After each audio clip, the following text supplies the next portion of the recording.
Hello friends, Jennifer Pearson here, this old gypsy with a little FaceTime.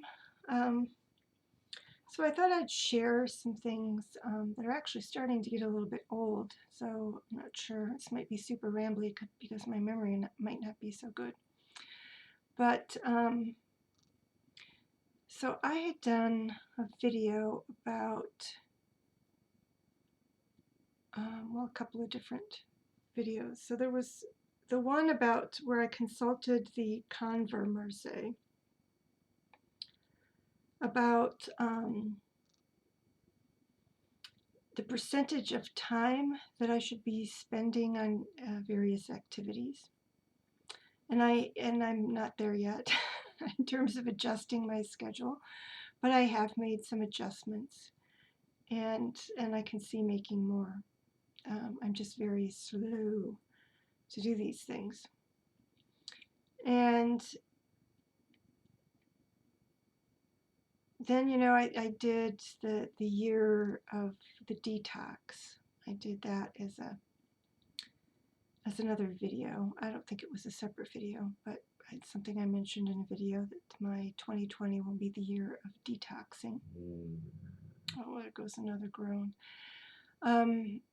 So I had a groan just a little bit earlier from my old dog, and that was a groan from Rufus. I'm not sure this mic will pick up that far away. Thank heavens, I've got all the dogs in the room. And thank heavens they seem to be settling into being quiet.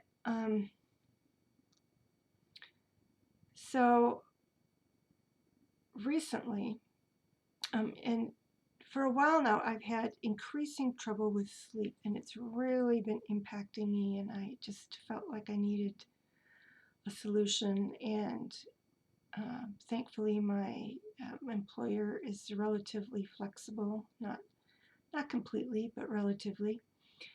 And so I thought I would ask it some questions. I felt like I had something was going on, but I just thought I'm just going to get really direct, and I'm going to get the conver again, because what I need is numbers. So I figured a Marseille deck, a pip style deck, and since that had given me somewhat snarky but reasonable responses to that percentage question, I decided to grab it again. And I think I'm going to start thinking of that deck as Uncle Conver. To me, it's like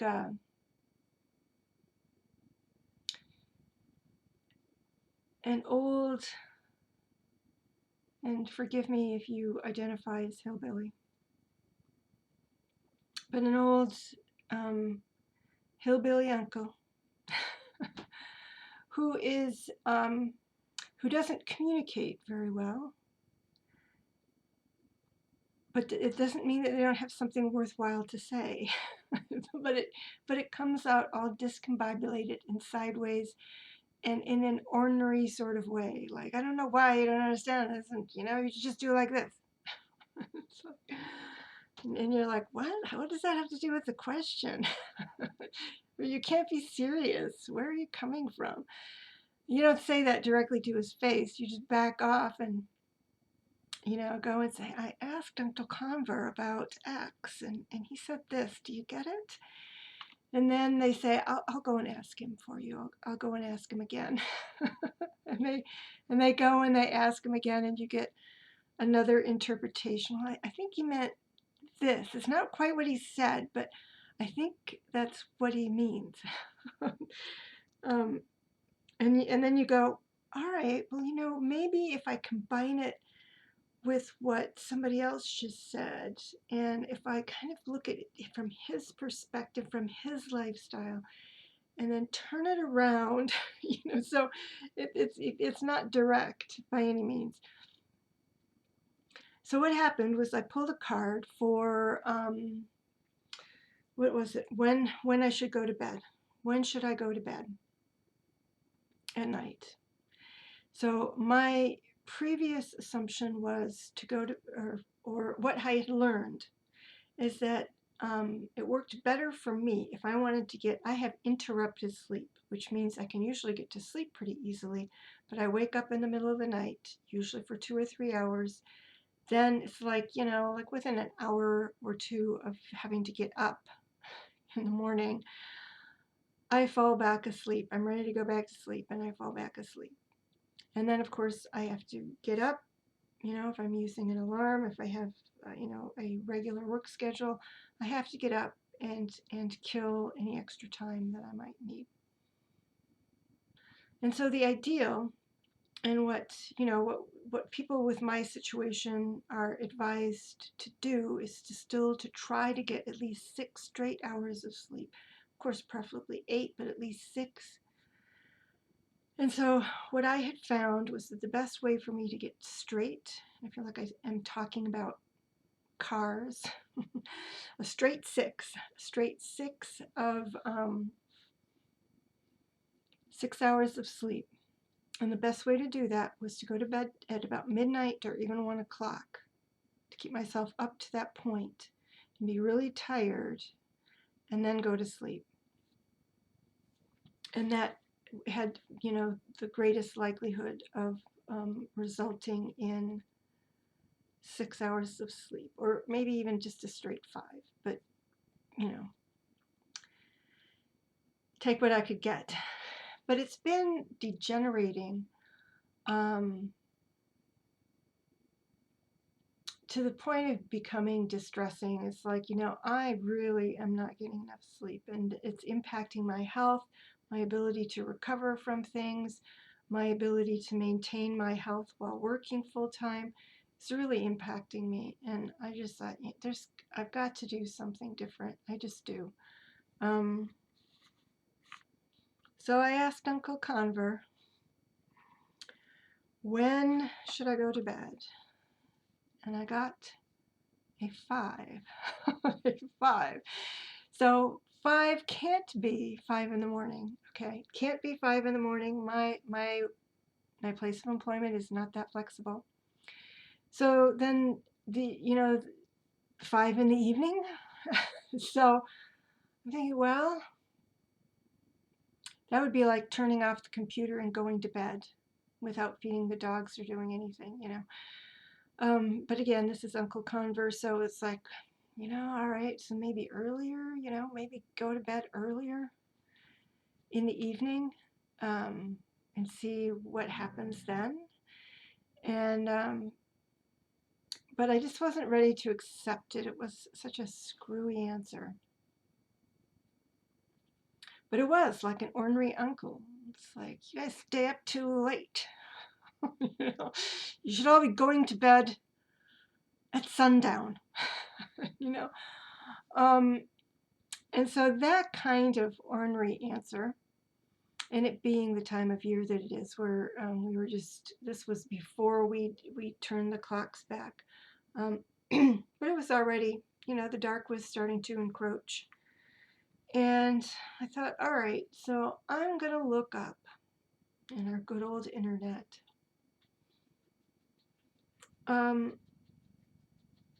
what people's sleep cycles were like before. So I was trying to I was looking up circadian rhythms, excuse me, and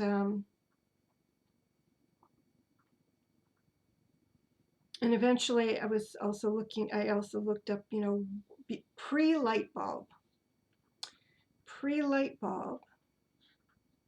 what were people's sleep patterns? How did people sleep? Did they go to bed, when it became dark? Did they stay up by candlelight? Did they sit before the fire chatting until 9 o'clock or 11 o'clock? What did they do? Thankfully, well, one thing that was really interesting was that the time that our body is most indicating to us to go to sleep is that lull in the afternoon that is, everybody knows, and some cultures are wise enough to accommodate, the siesta time. that is when our bodies are most strongly telling us to sleep. Not at night, not at night, but at that time in the afternoon. And that there's a 12-hour spread, so, or almost 12. I think it said between 1 and 3 in the afternoon, and then again between 2 and 4 at night or in the AM. So I thought that was really interesting.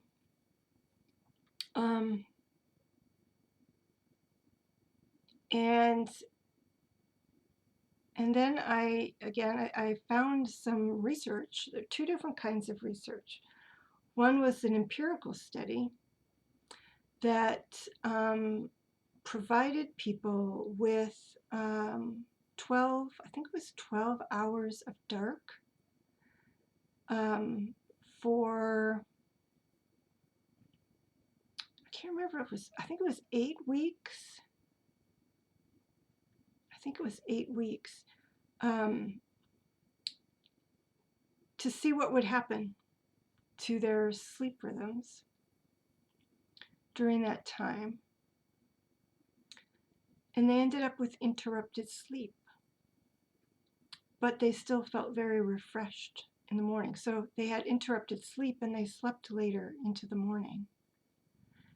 So, and then there was somebody who did a historical study looking back, I don't know if it was Plutarch, all the way back to the Greeks, looking at literature and what would be memoirish, autobiography, people's journals and stuff from that time to see what they, to look for their sleep patterns. And there it was, interrupted sleep and sleeping later into the morning. And it was also indicated that people went to bed 30 minutes after dusk is when people would go to bed. So I was looking up dusk. I don't know what it is now. It might be closer to 6:30. No, now it would be 5:30. Yeah, or maybe 5. It's back to 5. It was 6:15, 5:15. It's probably closer to 5 now. And when I shut my computer, well, I shut my computer down today at my work computer, not this one, at I don't know if it was 5:15 or 5:20, and it looked to be flat out dark to me at that point. And it's 8 o'clock now, so clearly I'm not on this schedule yet. So I found that information, and that the whole push to a straight 8, straight 8 hours, 8 hours of sleep, came during the industrial age, when people had more regimented work schedules. And of course, the good old light bulb, which made it possible, technically, for people to work shifts. And in an industrial workplace, you do need everybody in sync, everybody there at a certain time to complete. If you're on an assembly line, there's got to be somebody further down that's on the same schedule as you. But that information was slightly liberating. It told me that what my body was constantly trying to do wasn't completely unnatural. And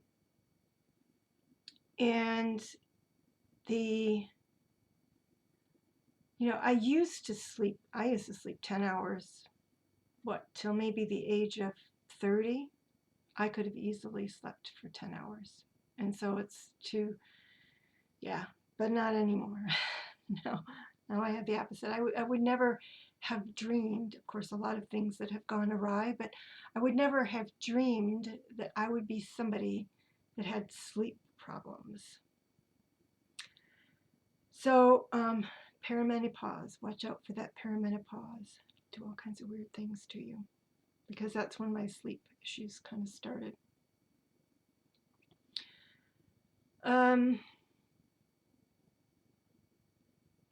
So yeah, there was that.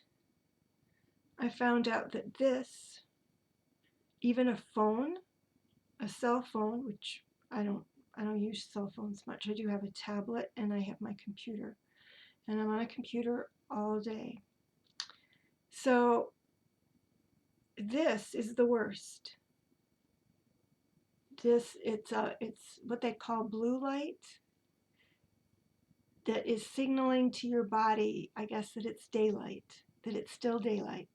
So as long as I keep this up in a well-lit room, as this is, my body doesn't recognize that that it's time for night. It's time for night to come in. The cycle has begun. And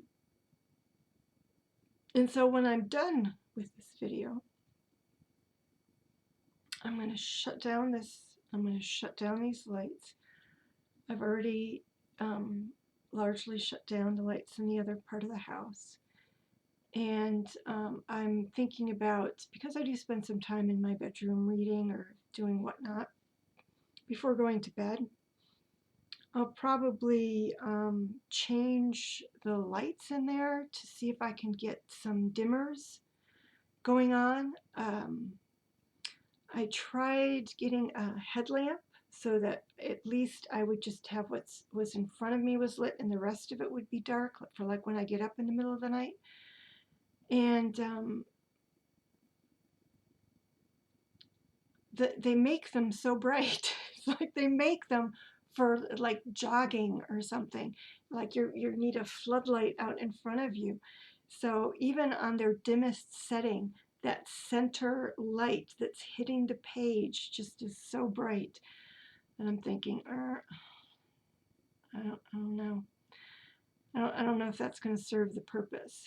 And because of the problems I've had with restless leg syndrome, I take vitamin D, and I actually use daylight fluorescent bulbs, so full spectrum fluorescent bulbs in a lot of areas of my house, which I think I can't take those out because I do need that, again, for processing the vitamin D because I don't get outside enough. And but in my bedroom, the light that I used to read by, that I would turn on in the middle of the night when I wake up, that I can certainly switch out to maybe a regular incandescent type of a bulb that has the warmer, subtler light, and maybe get something that's lower wattage. So yeah, there's the start. And I experimented with a little bit. Obviously, again, I'm not doing it religiously because I'm on here tonight. And that does get difficult because I don't have time for this sort of thing during the day, even at lunch. Even though I work from home, at lunch I'm usually doing something and fix myself something to eat and rotate the dogs outside and get the mail, and the hour is gone.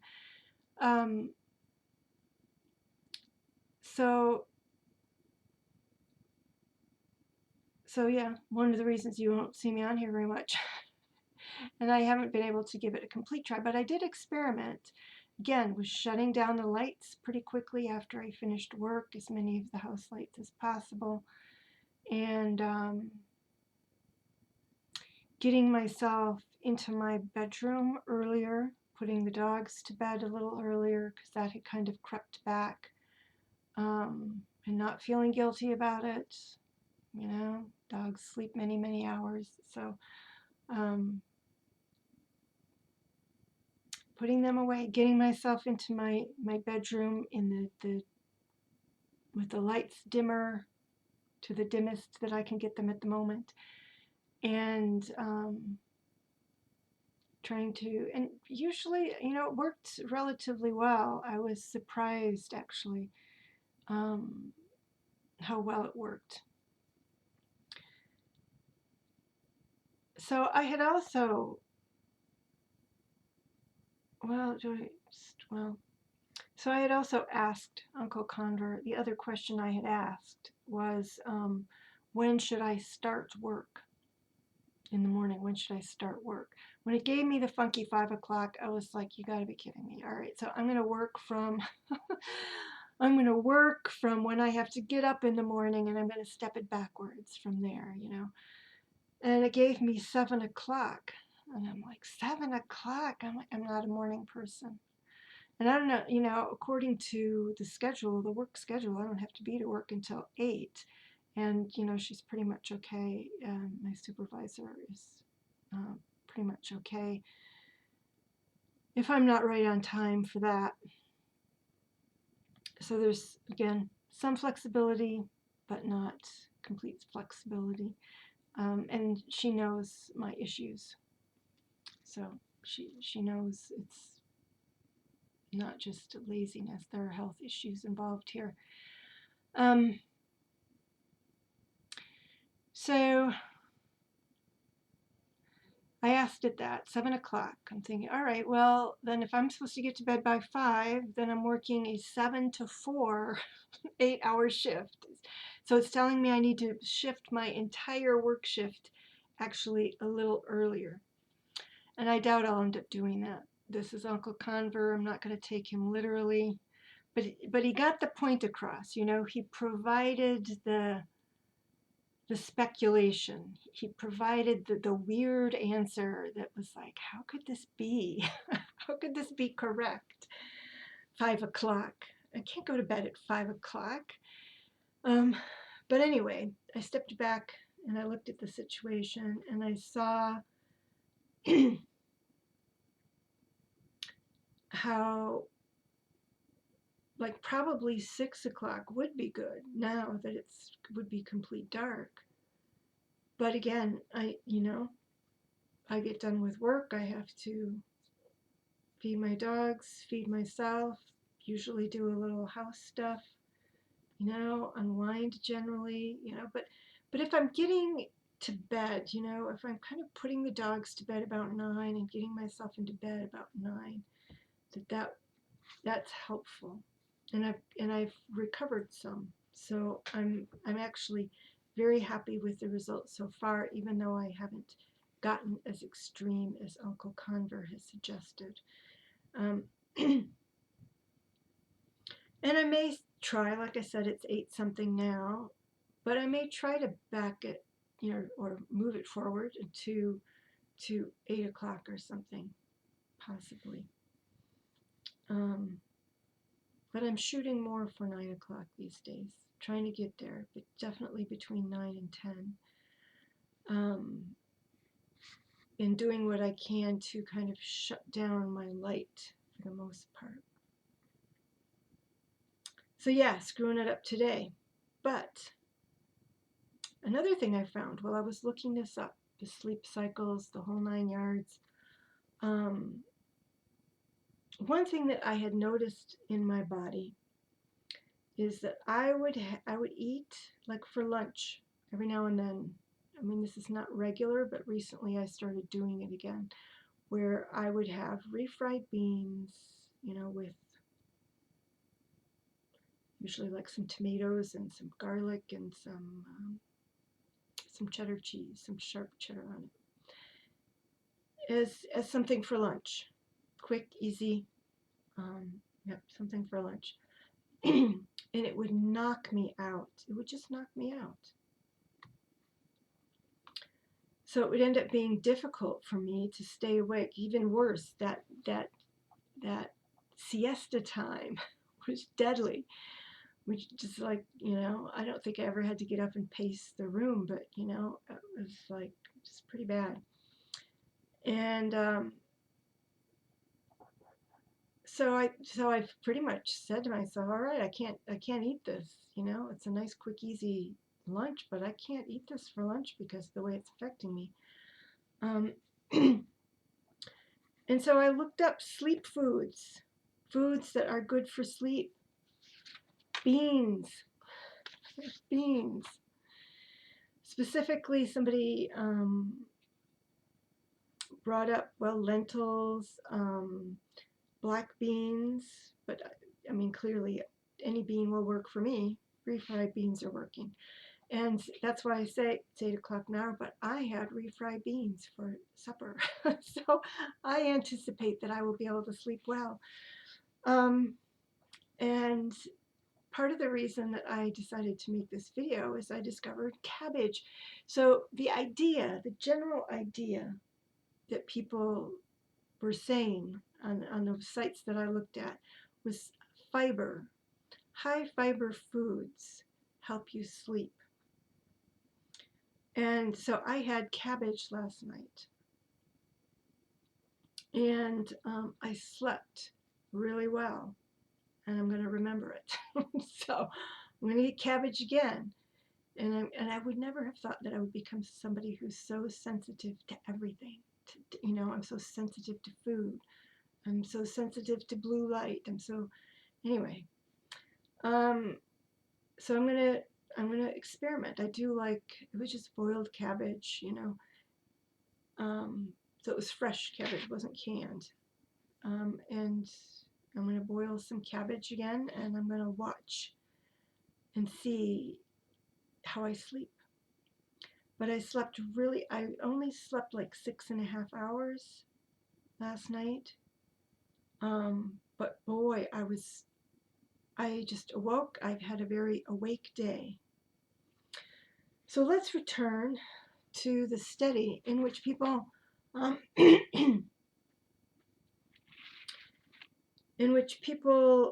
empirical study in which people were deprived of light. They were given dark for 12 hours. I can't remember if it was at 4 weeks or at 6 weeks. That's why I think this thing was like 8 weeks long. So they started to go into this,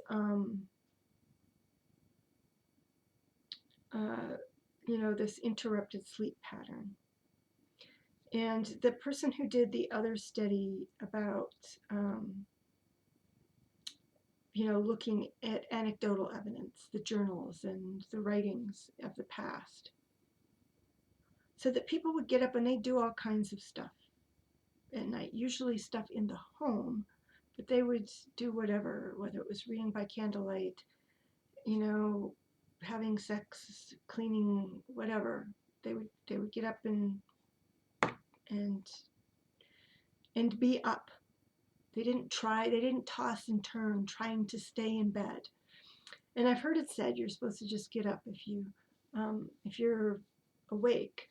But I don't want to rouse my dog, so I don't get up and do very much. I just will read, or, I've always got ideas, projects I'm trying to flesh out. We'll do that sort of thing.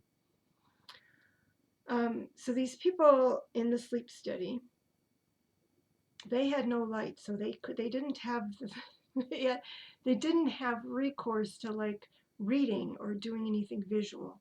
So there was nothing that said what they did when they got up and were awake. They might have just stayed and stared into the darkness, and meditated or something. I don't know. But after I can't remember if it was 3 weeks or 4 weeks or 6 weeks. There's some time into it, well into it. Actually, I think it was about 3 weeks that they started to have the interrupted sleep. And then at about 6 weeks, when they started reporting unusual daytime awakeness. So they ended up having like an altered state of awakeness during the daytime.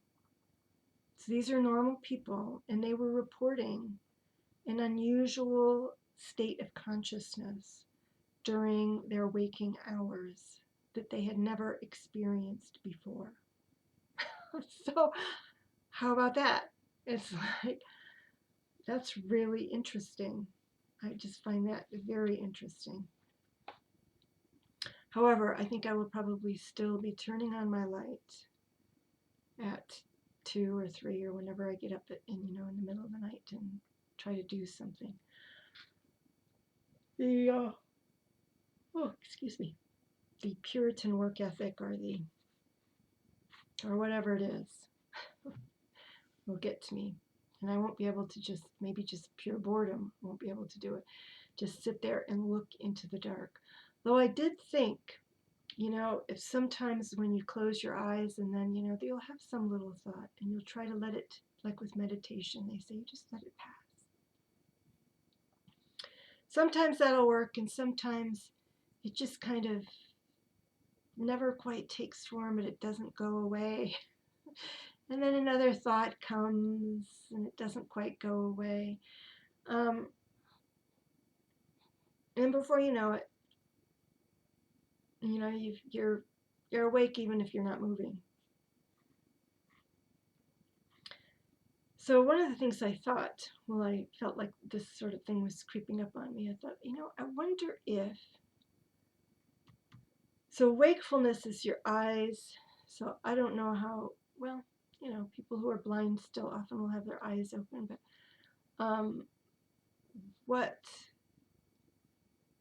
well, and there are other functions in the body. There were some other interesting aspects, or like two systems regulating your body's perception of the circadian rhythms and stuff like that. But so I was wondering if your eyes kind of needed to be open to see the darkness, as weird as that may sound. And so I kind of just opened my eyes and looked at the dark. And I don't feel like anything came of that, but I wasn't very patient either, so I didn't do it for any length of time. If that was just something, you kind of had to register the darkness somehow, or the lack of light. Just like they're saying, you have to turn off the lights, you have to dim things. What else? So this is all kind of on my way to wellness, my search for wellness, right? Or to get, really, my search for a level of wellness that will keep me functioning decently on my job, functioning for a full-time work week. So that, getting a grip on why I was losing my ability to sleep decently at night, and to start to reverse it and use kind of multiple techniques, food and not being on the computer normally past about 6 o'clock at night was initially what I was doing. So maybe I'll start to get my house cleaned and my clutter taken care of. And going to bed earlier, so it's starting to have an impact. And I'm going to go ahead and continue to do that. So there's another reason why you won't see me on here as much. Although when I get a deck, I often just have to jump in and do a video.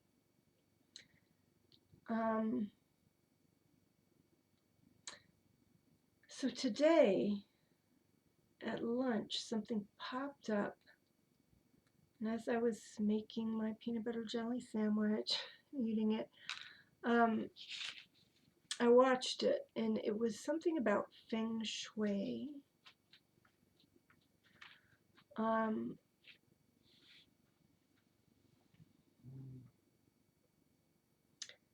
So what do I want to say? She didn't seem to. So it was a woman talking. I'll try to remember to leave a link to it down in the information box below this video, because I did find it interesting. So the way she saw things is that when you want to change and manifest, you've got, are the stars aligned for you to do this? Or at birth, were your stars aligned to do this? What are your natural skills, talents, and abilities? And how are you consciously, using your willpower to make something happen? And then, of course, I said it was feng shui, right? Then she said there's how you are using your environment to your advantage or your detriment, to help make things happen. And one thing that was interesting in the way she said things is, you know how people make vision boards? And I've never been very good at making a vision board. But she said you need to think of your environment or your house as a 3D vision board.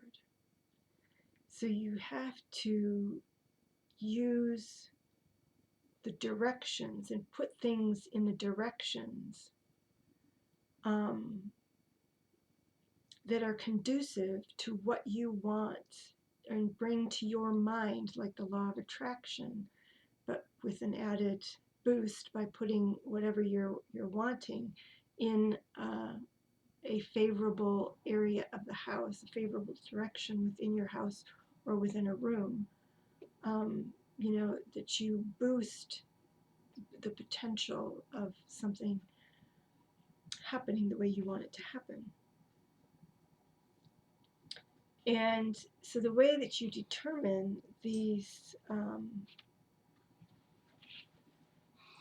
because I have energy problems, so I'm willing to look at energy solutions to energy problems. And so it relates back to astrology, Chinese astrology, kind of. There's your Kua or Rua. I can't remember if it's a K or not. I think it's a K. I think you have a Kua number. It's your energy number or something. And it's has to do with the last 2 digits of the year that you were born. But you can look it up online, and again, I'll put her video down below. But it is like an hour-long video or 45 minutes or something. And so I got mine was 5. And so I've got some good things going for me.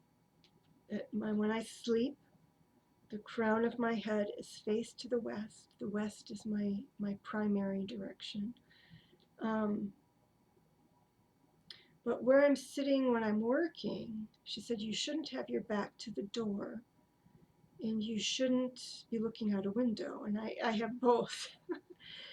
And I'm looking towards the northeast, which is my growth area for personal growth, which makes sense. I hit the ground running on my job, and there was a lot of learning that had to happen at the beginning, and that went really well.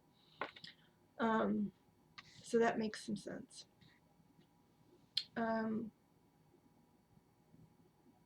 But for prosperity and success, which I think are 2 different things,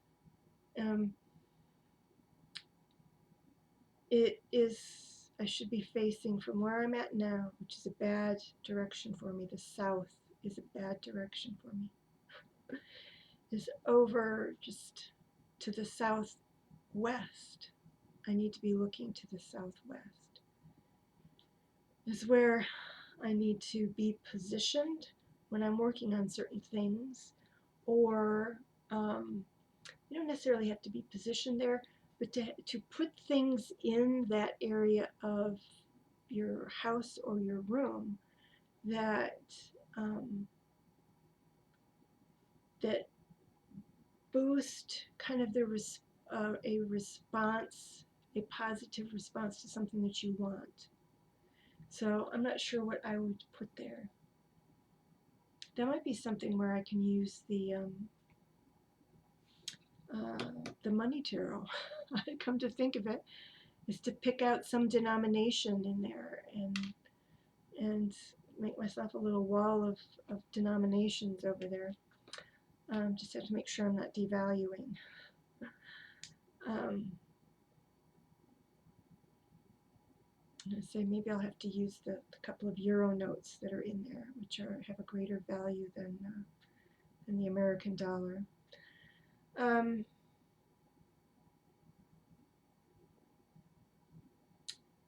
but other things that you associate with your success. You know, if I wanted to put something tarot oriented in there, my big dog Rufus, thank God.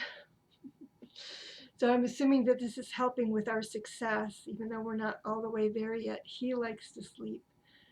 He's in the southwest corner of the kitchen, and he likes, like where he is right now, to sleep in the southwest corner of this room, which is really his favorite spot.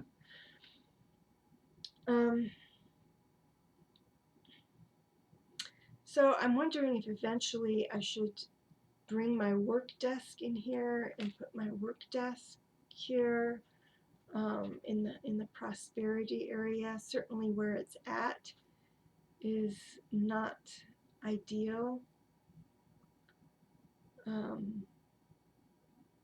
know, I think I'm doing okay on my job, but still, my health area is. So when I found this out, I'm looking at different areas of my house. Well, what's going on in this area of my house, and how might that be affecting me, or be blocking any kind of progress. So the northwest, which is this right here, is my health area. So I could, I think I can do that. I think if I were to switch my my desk which is in my living room, my work desk, if I were to shift it a little bit, I would be facing that northwest, and I would be facing my door. My door won't be right in front of me, but I'd be facing it and facing the world. And so I might do that. I don't think I can make changes that are too much bigger than that at this point. Even that, it's a really heavy desk. It's, fiberboard and really heavy. So I could do that, and that way I would be at least facing a direction that's appropriate, supposedly for health for me, since I've been having trouble keeping my health stable. And then this. So I came in, I was looking in this because this is another room that I spend a lot of time in.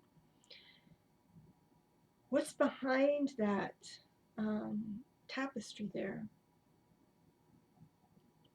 is a big, I used to call it my big green pill. It's a big, because it's kind of capsule pill shaped. It's an inflated ball. So I got it to be like a bench, but a softer bench, like you get a weight bench, where you lay down on it. They're usually, I don't know, 3 or 4 feet long.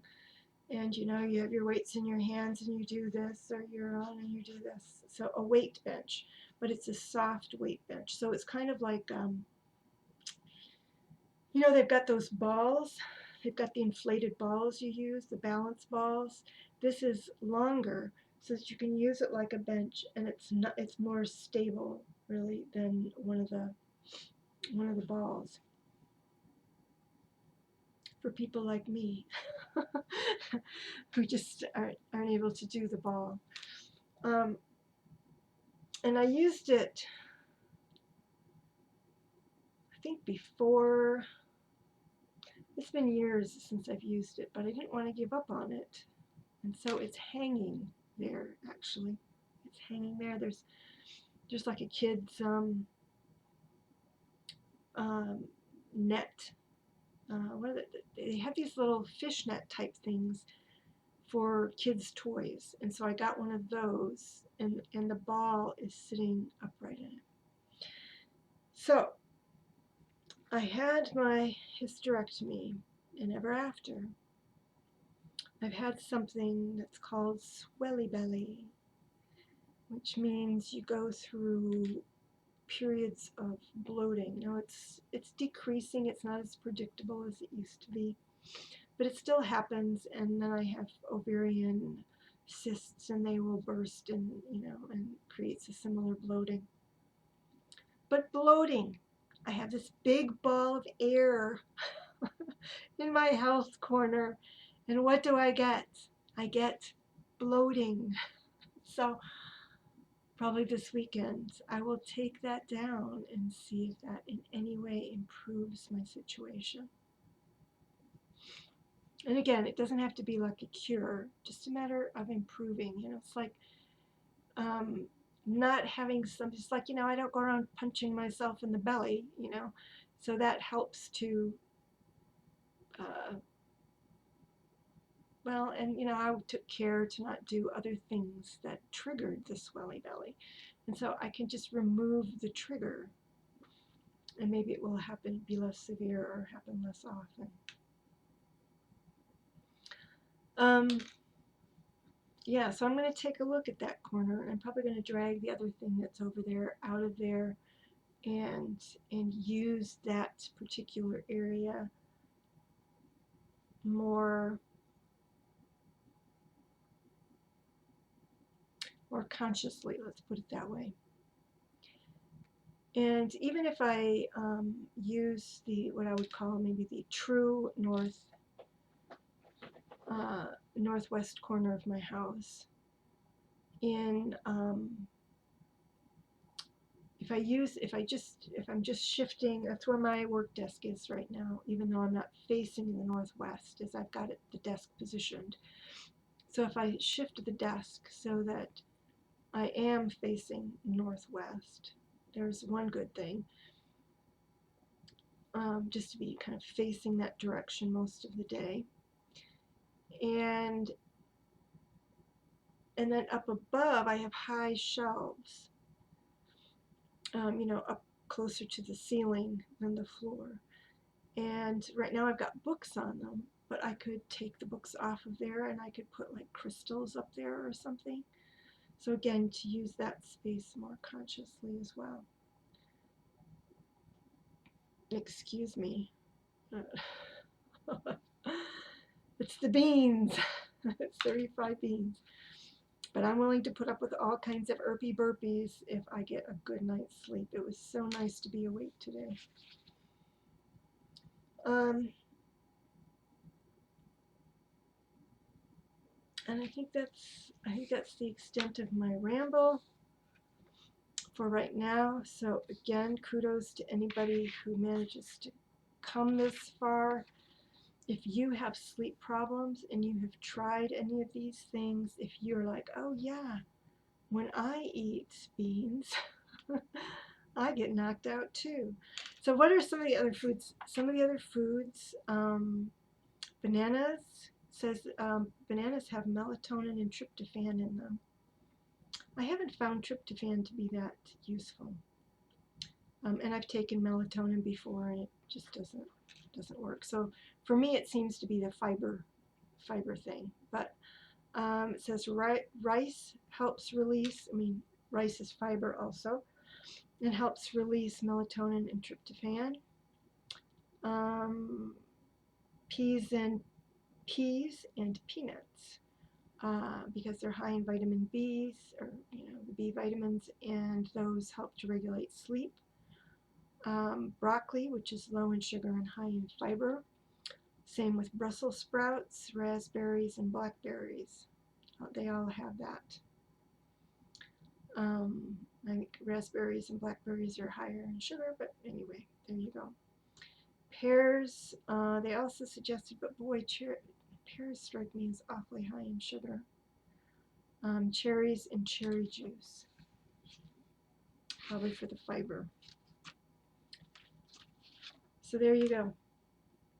There's that. My latest conversation with Uncle Conver, and all of these interesting health discoveries and experiments, I guess you'd call them experiments. So yeah, don't be surprised if some things start shifting and changing. You probably won't even know. Because most of the time I don't do face-to-face anymore. I just have you look at the table. Although I think this big table eventually is gonna, I love a big table. And when I got this big table, it just felt so homey to me to have a big table. I think that's because I grew up with a big table um, that we all ate at and did science projects at, and everything was at the big table. Um, but I think it's too much for me, and some of the other things that this gal said, and I've had the goal of decluttering here for a while now and only make little tiny bits of progress. Um, so maybe that will rise higher to the surface.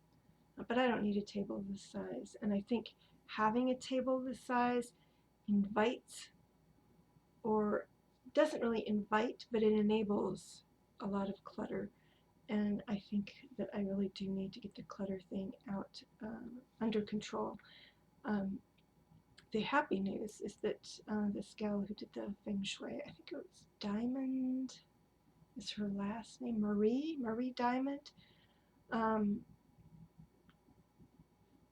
said that, if you put all your clutter in a closet, even if there are people who say that's not a good thing, as far as feng shui is concerned, that's okay, because it's what you see.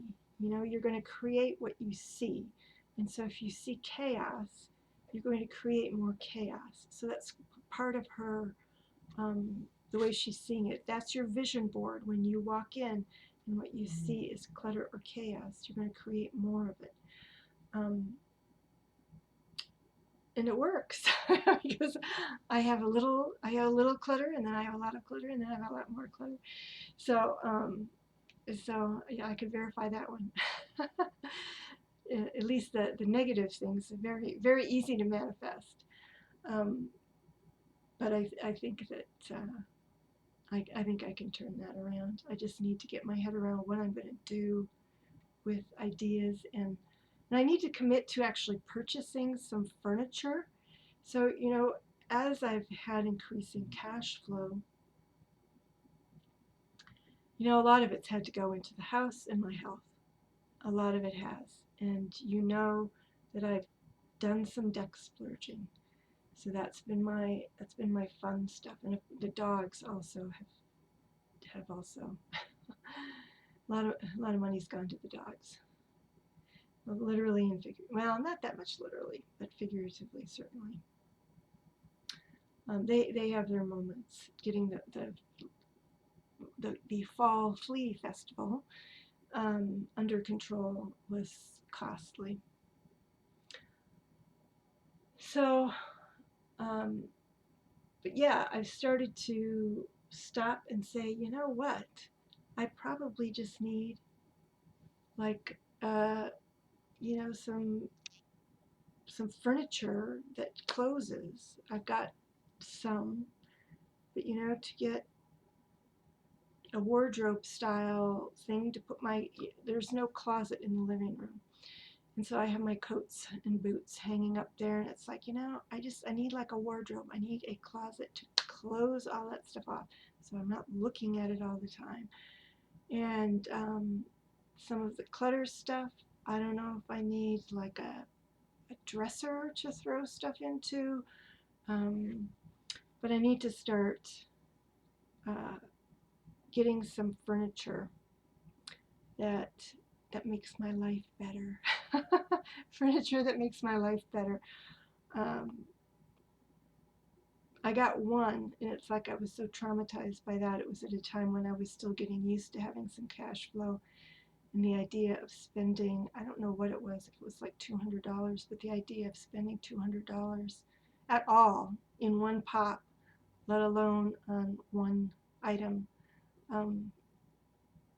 was, I had to recover from it. I had to recover from it. But I think I'm ready now, and I see how that would really improve my situation, and how I need to get rid of some tables, because I've got this big table, and I've got a 6-foot table, the kind that you see like in conference rooms or at events or something, the plastic top, big. I've got a 6-foot one, and I think I would like to have a 4-foot like project table, but I don't need a 6-foot table. I just fill it up with stuff that doesn't need to be out collecting dust. All right, everybody. It's like I'm rambling to make an hour, and I don't need to make an hour. I could do less than an hour. All right, everybody. Take care. Again, kudos to you if you made it this far. Bye-bye.